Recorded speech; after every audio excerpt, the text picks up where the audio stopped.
Hi friends, வாங்க இன்றைக்கி என்ன லஞ்சு கட்டிருக்கோன்னு பார்த்தலாம். நம்ம டப்பாலாம் லூஸ் ஆகிருக்குன்னு டைட் பண்ணாக்கா ரொம்ப டைட் ஏறி போய் கிடக்குங்க, திறக்கவும் முடியலங்க. பாருங்கள், நான் இன்றைக்கி சேமியா கிச்சடி தான் வச்சுருக்கேன். நல்லா மசாலாலாம் போட்டு. நான் மஞ்சள் கலரில் பண்ண மாட்டேங்க, ஆரஞ்சு கலரில் தான் பண்ணுவேன். நல்லாயிருக்கும் சூப்பராக.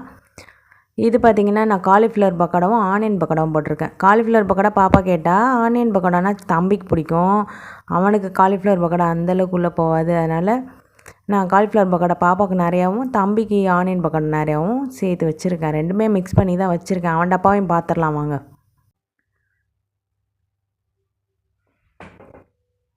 அவன் டப்பாவிலையும் கிச்சடி வச்சுருக்கேன். நான் ஒரு டப்பாவில் கிச்சடி வச்சுருக்கேன். பாப்பாவுக்கு 2 டப்பாவில் கிச்சடி வச்சுருக்கேன். காலிஃப்ளவர் பக்கோடா கொஞ்சம் வச்சுருக்கேன். ஆனியன் பக்கோடா நிறையா வச்சுருக்கேன். அவனுக்கு இதுதான் பிடிக்கும். கொஞ்சமாக ஸ்வீட்டாக இருக்க மாதிரி இருக்கும், நல்லாயிருக்கும்.